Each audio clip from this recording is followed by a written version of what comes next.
Selamat pagi teman-teman. Kami dari kelompok 3 akan presentasikan hasil diskusi kami. Sebelumnya kita awali pertemuan kita hari ini dengan berdoa yang dibawakan oleh Yolanda. Oke, sebelum kita memulai presentasi kita hari ini akan lebih baik kita mulai dengan doa. Berdoa dimulai. Di Bapak yang Maha Baik, terima kasih Bapak untuk hari ini Bapak semua. Di hari ini Bapak yang hari ini Bapak semoga yang kami Bapak biar Bapak memberkati setiap diri kami Bapak, setiap masing-masing kami Bapak yang akan membagikan diskusi kami Bapak. Terima kasih Bapak ya. Kami berdoa dan bersyukur. Amin. Baik teman-teman, sebelum mempresentasikan hasil diskusi kami akan memperkenalkan diri kami. Saya sendiri Rika Kristina Sinaga dengan NPM 2001060003. Nama saya Yolanda Friska dengan NPM 2106004. Nama saya Rika Sinaga dengan NPM 20010060003. Nama saya Maria Rizky Gaul dengan NPM 201060003. Nama saya Sema Widya Melari Sundel, NPM 20010106021. Nama saya A dengan NPM 20010101015. Nama saya Soelan Prabowo dengan NPM 2001060001. Baik teman-teman, kami akan membagikan hasil diskusi kami yaitu tentang topik yang akan kita bahas pada pertemuan yang terakhir ini, pertemuan yang ke-15, yaitu dengan topik produk rusak, produk cacat, dan sisa bahan. Yang pertama kita bahas tentang produk rusak. Produk rusak, produk cacat, dan sisa bahan. Produk rusak, produk cacat, dan sisa bahan. Hampir dapat dipastikan dalam setiap proses produksi akan selalu ada sisa bahan baku yang tidak dapat digunakan lagi atau tidak mempunyai nilai dan sisa bahan bakar yang masih dapat digunakan untuk proses produksi lain sehingga masih mempunyai nilai atau harga. Selain itu, dalam proses produksi sangat mungkin terjadi produk rusak dan produk cacat. Berikut perlakuan terhadap produk rusak, produk cacat, dan sisa bahan. Yang pertama kita bahas tentang sisa bahan. Sisa bahan merupakan sisa bahan baku yang terjadi akibat proses produksi yang dilakukan, atau sisa bahan yang tersisa atau bahan yang rusak di dalam proses pengolahan produk atau penyimpanan dan tidak dapat digunakan kembali dalam perusahaan. Bahan yang sudah rusak yang tidak bisa lagi digunakan untuk produk selanjutnya yang dimaksud dengan sisa bahan. Contohnya, pembuatan kursi pesanan yang menggunakan bahan baku kayu. Mungkin sesekali ada potongan-potongan kayu tersisa akibat produksi yang dilakukan. Potongan kayu tersebut ada yang mempunyai nilai dan ada yang tidak. Mungkin teman-teman pernah lihat di pertukangan kalau misalnya membuat kursi atau membuat meja begitu. Nah, pastikan sudah disesuaikan ukurannya. Nah, jadi kayunya harus kita potong dan pasti ada potongan-potongan kecil yang mungkin tidak akan bisa lagi digunakan untuk mengolah bahan yang berikutnya. Jadi itulah dimaksud dengan sisa bahan. Ada potongannya yang bisa digunakan dan ada juga yang tidak. Ada yang mempunyai nilai dan ada yang tidak.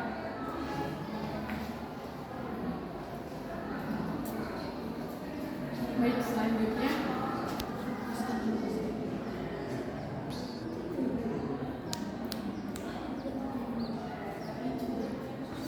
ada contoh jurnal dari barang sisa. Contoh, ada barang sisa yang dijual secara tunai dengan harga 125.000, maka jurnalnya adalah kas di sebelah kiri kredit dan pendapatan lain-lain di sebelah debit. Sebelah kanan itu debit. Lalu, apabila nilai penjualan barang sisa telah diperhitungkan dalam tarif BOP atau biaya overhead koin, maka kas di sebelah kiri itu debit dan BOP atau biaya overhead pabrik itu di sebelah kanan itu kredit. Lalu itu ada produksi yang dijalankan secara efisien. Bila ini terjadi, maka sisa bahan tersebut digolongkan sebagai sisa bahan yang normal. Lalu yang kedua, ada produksi yang tidak efisien. Bila ini terjadi, maka sisa bahan tersebut itu digolongkan dengan sisa bahan yang tidak normal. Sisa bahan yang laku dijual, sisa bahan laku dijual itu menimbulkan masalah perlakuan hasil penjualan sisa bahan tersebut. Umumnya ada dua kemungkinan perlakuan hasil penjualan tersebut. Yang pertama, bila sisa bahan sudah dimasukkan dalam anggaran penentuan tarif biaya overhead pabrik, maka hasil penjualan sisa bahan yang terjadi diperlakukan sebagai pengurangan biaya overhead pabrik sesungguhnya dengan membuat jurnal, yaitu kas di sebelah kiri itu debit dan biaya overhead di sebelah lain kredit. Lalu yang kedua, bila sisa bahan tidak merupakan bukan biaya overhead pabrik, maka hasil penjualan sisa bahan diperlakukan sebagai pengurang garam dalam proses dengan membuat jurnal, yaitu kas di sebelah kiri dan biaya bahan-bahan lain itu di sebelah kanan.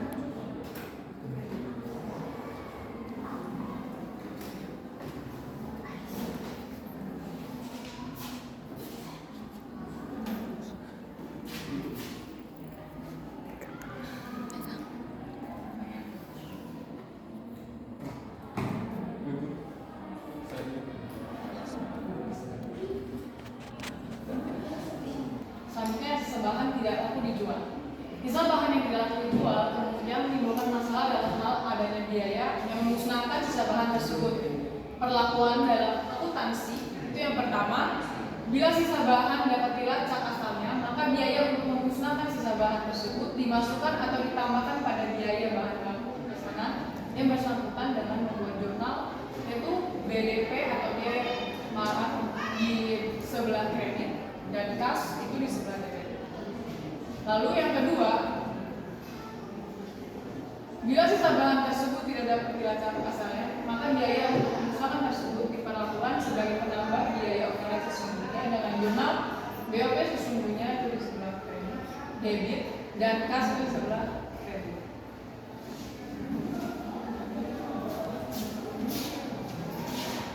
Berikutnya kita masuk ke produk rusak.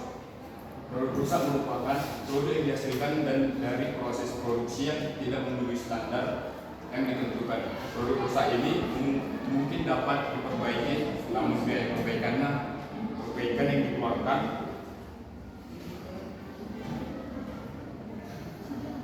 akan lebih besar dari hasil jualnya setelah diperbaiki. Atau produk rusak adalah produk yang dihasilkan dalam kondisi rusak atau tidak memenuhi ukuran mutu yang sudah ditentukan dan tidak ekonomis untuk diperbaiki menjadi produk yang lebih baik, meskipun mungkin secara teknik dapat diperbaiki. Dengan kata lain, secara ekonomis tidak menguntungkan. Jadi produk rusak akan diproses lebih lanjut, namun produk rusak ini mungkin laku dijual dan mungkin boleh tidak laku dijual. Kemudian kita masuk ke perlakuan akuntansi. Perlakuan akuntansi terhadap produk rusak ini tergantung pada penyebab timbulnya produk rusak. Ada 3 penyebab timbulnya produk rusak, yaitu 1 karena sulitnya proses pekerjaan, 2 karena sifat normal proses produksi yang menimbulkan produk rusak, 3 karena kurangnya pengawasan produksi atau kelalaian. Berikutnya akuntansi untuk barang rusak. Barang rusak adalah barang-barang yang tidak memenuhi standar produksi dan tidak memerlukan proses lebih lanjut untuk memperbaiki barang-barang tersebut. Biasanya barang seperti itu dapat dijual seharga nilai sisanya atau dibuang karena tidak mempunyai nilai sama sekali. Perlakuan akuntansi barang rusak memiliki 2 tipe, yaitu 1, biaya kerusakan setelah dikurangi nilai bersih yang dapat direalisir dibebankan kepada BOP. Kedua, biaya kerusakan setelah dikurangi nilai bersih yang dapat direalisir dibebankan secara langsung kepada pekerjaan yang bersangkutan. Di sini kami membuat contoh soal untuk barang rusak, produk rusak. yaitu PT Restu selama bulan Juli 2011 menghasilkan 10.000 unit produk berdasarkan pesanan dari pelanggan. Biaya bahan langsungnya yaitu Rp600 per unit. Biaya tenaga kerja langsungnya itu berarti biaya per unit adalah Rp1.500 yang diperoleh dari Rp600 ditambah dengan Rp400 ditambah dengan 400 dikali 125%. Dalam tarif BOP ini sudah termasuk taksiran biaya kerusakan sebesar Rp50 per unit produk. Pencatatan atas biaya pekerjaan selama bulan Juli ini adalah sebagai berikut. Di sini kita dapat melihat jurnalnya, yaitu barang dalam proses dicatat di debit, persediaan bahannya dicatat di kredit, kemudian gaji dan upahnya dicatat di kredit, serta BOP yang dibebankan dicatat di kredit. Kemudian anggaplah terjadi kerusakan sejumlah 200 unit sebagai akibat dari kejadian kerugian yang normal. Namun barang yang rusak ini diperkirakan masih dapat dijual dengan harga 100 per unit. Sehingga jumlahnya adalah barang rusak di debit sebesar 20.000, biaya overhead pabrik di debit sebesar 280.000, sehingga barang dalam prosesnya di kredit sebesar 300.000. Apabila harga jual dari barang rusak ini berbeda dengan taksiran harga persediaannya setelah dicatat, maka selisihnya akan ditambahkan atau dikurangi ke akun biaya overhead pabrik.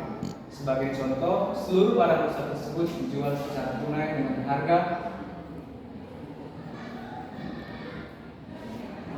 pokok produk menjadi 14.700 setelah dikurangi dengan biaya produksi dari 200 unit yang rusak, sehingga jumlahnya barang jadi sebesar 14.700 di debit dan barang dalam proses di kredit sebesar 14.700. Selanjutnya kita masuk ke produk rusak tidak laku dijual. Produk rusak tidak laku dijual memiliki 3 bagian. Yang pertama, timbul karena sulit pengerjaan. Bila produk rusak terjadi karena sulitnya pengerjaan dan produk rusak tersebut tidak laku dijual, maka perlakuan akuntansinya adalah menambah harga pokok pesanan per unit yang bersangkutan. Dengan kata lain, biaya produk rusak tersebut akan menambah total biaya produksi pesanan yang bersangkutan, akan tetapi tidak ada tambahan jurnal yang harus dicatat. Kemudian yang kedua, timbulnya karena bersifat normal. Bila adanya produk rusak timbul karena sifat normal tersebut dibebankan kepada biaya overhead pabrik sesungguhnya, jurnal yang harus dicatat antara lain biaya overhead pabrik sesungguhnya di debit sekian, barang dalam proses biaya bahan di kredit sekian, lalu barang dalam proses biaya tenaga kerja langsung di kredit sekian, dan barang dalam proses biaya overhead pabrik di kredit sekian. Lalu yang ketiga, timbul karena kurangnya pengawasan. Bila produk rusak timbul karena kurangnya pengawasan produksi yang dilakukan atau dengan kata lain timbul karena kesalahan bersifat kelalaian, maka biaya atau harga produk-produk rusak diperlakukan sebagai rugi produk rusak. Jurnal yang harus dicatat adalah rugi produk rusak di debit sekian, barang dalam proses biaya bahan di kredit sekian, barang dalam proses biaya tenaga kerja langsung di kredit sekian, dan barang dalam proses biaya overhead pabrik di kredit sekian.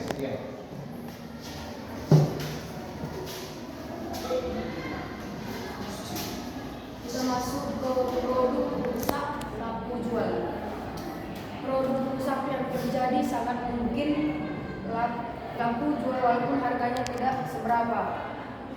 Terlepas dari jumlah hasil penjualan produk rusak tersebut, yang menjadi masalah adalah perlakuan terhadap hasil penjualan tersebut. Produk rusak laku jual terbagi atas 3, yaitu yang pertama, timbul karena sulitnya pengerjaan. Bila produk rusak karena sulitnya pengerjaan pesanan, tentu maka rugi atas penjualan produk yang rusak akan dibebankan pada pesanan yang bersangkutan, karena sebagian pesanan akan mengalami rusak. Dalam pengolahan pesanan harus dimasukkan jumlah yang lebih besar dibanding dengan jumlah yang dipesan. Jurnal yang dicatat pada saat penjualan produk rusak yaitu kas di debit sekian-sekian, barang dalam proses biaya bahan di kredit sekian-sekian, barang dalam proses atau barang tenaga kerja langsung di kredit sekian-sekian, barang dalam proses atau biaya overhead pabrik dimasukkan ke kredit sekian-sekian. Yang kedua, timbul karena sifat normal produksi. Bila produk rusak timbul karena sifat normal produksi, maka seluruh biaya produksi produk rusak dikeluarkan dari biaya produksi. Biaya produk rusak tersebut akan menjadi atau diperlakukan sebagai BOP atau bahan overhead pabrik sesungguhnya setelah dikurangi hasil penjualan produk dari produk rusak.